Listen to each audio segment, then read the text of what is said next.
Mayawati correct అని తేల్చేసిన supreme court. Ambedkar Kanshi Ram పార్కులపై supreme court విగ్రహాలకు ప్రజాధనం వృధా కాలేదు పిటిషనర్లకు తెలియజెప్పిన సుప్రీంకోర్టు. ఎవరైతే పిటిషన్ వేసిండో ఆ పిటిషన్ ద్వారా సుప్రీంకోర్టు జవాబు ఇచ్చింది. ఏమనిచ్చిందంటే ఉత్తరప్రదేశ్ రాజధాని లక్నోలో అంబేద్కర్ పార్క్ సహా బహుజన సమాజ మహనీయుల ముఖ్యమంత్రిగా ఉన్న సమయంలో మాయావతి నిర్మించిన స్మారకాలపై అప్పుడెప్పుడో 2009 నుంచి నడుస్తున్న కేసును సుప్రీంకోర్టు తాజాగా కొట్టేసింది. ఆ విషయమైన దాఖలైన ప్రజా ప్రయోజన వ్యాఖ్యల్ని విచారించబోమనే విషయాన్ని ఇంతటితో మర్చిపోవాలని సుప్రీంకోర్టు తీర్పు చెప్పింది. రవికాంత్ సుకుమార్ అనే ఇద్దరు న్యాయవాదులు తరపున పిటిషన్ దాఖలైంది.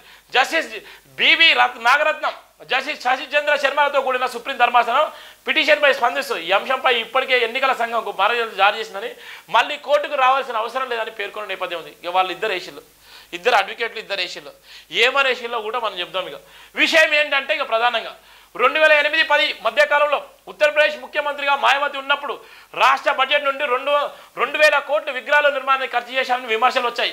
దీనిపై అనేక ప్రయోజన వాక్యాలు దాఖలయ్యాయి. 60 ఏనుగుల విగ్రహాలు ప్రతిష్టాపనకు రూపాయలు 52.2 కోట్లు ఖర్చు చేయడం, ప్రజాధనాన్ని వృధా చేయడమే కాకుండా ఎన్నికల సంఘం జారీ చేసిన మార్గదర్శక విరుద్ధమని న్యాయవాది ప్రకాష్ కుమార్ సింగ్ ద్వారా పిటిషన్ దాఖలు చేశారు.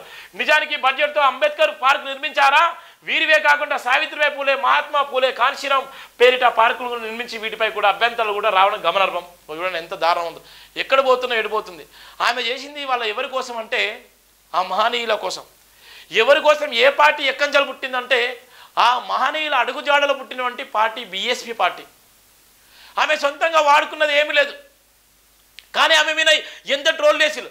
ఆమె పదవులు లేకుండా ఆమె అక్కడ ఉత్తరప్రదేశ్లో ముఖ్యమంత్రిగా లేకుండా చేసినటువంటి ఒక దౌర్భాగ్యమైనటువంటి బాపన మీడియా బ్రాహ్మణిజం చేసిన కుట్రలు.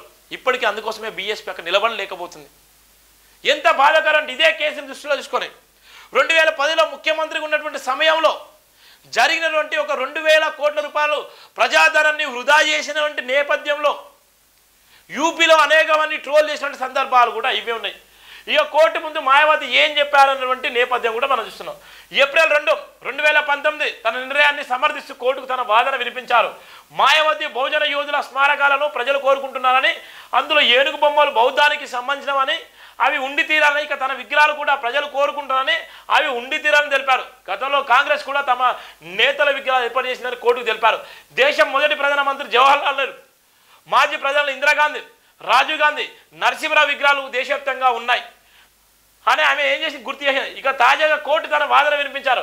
మాయావతి గుజరాత్లోని స్టాట్యూట్ ఆఫ్ యూనిటీతో సహా రాష్ట్ర ప్రభుత్వాలు ఇటీవల ఏర్పాటు చేసిన విగ్రహాలు ఉదాహరణ ఆమె చెప్పారు. ఇది కాకుండా ఉత్తరప్రదేశ్ బీజేపీ ప్రభుత్వం అయోధ్యలో 201 మీటర్ల ఎత్తైన రాముడు విగ్రహాన్ని ఏర్పాటు చేసిందని, ఇది రాష్ట్ర ఖజానాకు ఖర్చు అవుతుందని బీఎస్పీ సుప్రీం అన్నటువంటి నేపథ్యం ఉంది. బీఎస్పీ సుప్రీం ఆమె చెప్పిన నేపథ్యం ఏమంది? 201 విగ్రహాలు ఇవాళ ఉన్నటువంటి నెహ్రూ, గాంధీలు వాళ్ళందరి విగ్రహాలు ఉంటున్నాయి. మరి అవి ప్రజాధనాన్ని వృధా కాలేదా? అవి ప్రజాధనం కాదా? మరి అవి ఎందుకు రావు అనేటువంటి నేపథ్యం. బౌద్ధానికి ఒక ఆదర్శమైనటువంటి ఏనుగులు అనేటువంటి సందర్భం కూడా ఆమె చెప్పిన నేపథ్యం. లక్నో, నోయిడాలో పార్కులు 2007లో 4వసారి ఉత్తరప్రదేశ్ ముఖ్యమంత్రి అయిన మాయావతి 10 ఏళ్ల పూర్తి కాలం అంటే 2012 వరకు ఉన్నారన్న ఆమె 10వ కాలంలో యూపీ రాజధాని లక్నో సహా ఢిల్లీ సమీపంలో నోయిడాలో 2 పెద్ద పార్కులు నిర్మించారు. బాబాసాహెబ్ భీమ్రావ్ అంబేద్కర్ బీఎస్పీ వ్యవస్థాపకుడు కాన్షీరాం పార్కులను ఏర్పడేశారు. ఈ పార్కులో తాతాగాథ గౌతమ్ బుద్ధుడు నుంచి నేటి కాన్షీరాం వరకు బీఎస్పీ అనుసరించే బహుజన మహనీయుల విగ్రహాలు రాతి కంచితో తయారు చేసి ఏర్పాటు చేశారు. ఇందులోనే మాయావతి విగ్రహాలు కూడా ఉంటాయి.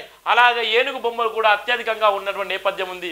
అందుకోసమే మాయావతి కరెక్ట్ అని తీర్పు చేసిన సుప్రీంకోర్టు ఇలా బీఎస్పీ వ్యక్తులకు ఇది ఒక గొప్ప వరం అని చెప్పొచ్చు. మాయావతి గారు ఎక్కడ కూడా మిస్యూజ్ చేయలేదు. మాయావతి గారు ఎక్కడ కూడా మోసం చేయలేదు. మాయావతి గారు కూడా ఎవరిని మెప్పించలేదు. ఒంటరి పోరాటం చేసి ఒక మహిళగా పెళ్లి ఏది లేకుండా ఆమె జీవితాన్ని కూడా త్యాగం చేసింది కాన్షీరాం లాగా. అలాంటి గొప్ప మహిళ నిజంగా ఎంతో మందికి ఆదర్శం. అక్కడ ఉన్నటువంటి పశ్చిమ బెంగాల్లో ఉన్నటువంటి మమతా బెనర్జీ కూడా ఎంతో మందికి ఆదర్శం. ఇవాళ ఉక్కు మహిళలుగా ఉన్నటువంటి మహిళలు వాళ్ళు ఇవాళ ఉన్నటువంటి మొగడికి తెలియకుండా ఇవాళ భర్త బయట అడుగుపెట్టిన నేపథ్యం ఉంది.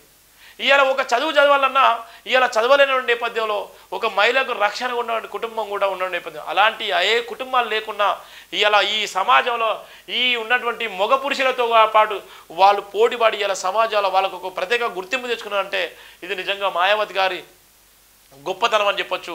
ఆ గొప్పతనమే ఇవాళ ఏ అయితే ఆ కోర్టు వేసినటువంటి వాళ్ళు ఉన్నారో వాళ్ళ వాదన కూడా సుప్రీంకోర్టు కూడా కొట్టేసిన నేపథ్యం ఉంది. ఇవాళ బీఎస్పీ పార్టీకి ఒక పండుగ వాతావరణంగా చెప్పుకునేటువంటి రోజు కూడా మనం చెప్తున్నటువంటి ప్రధానంగా కూడా చెప్తున్నాం.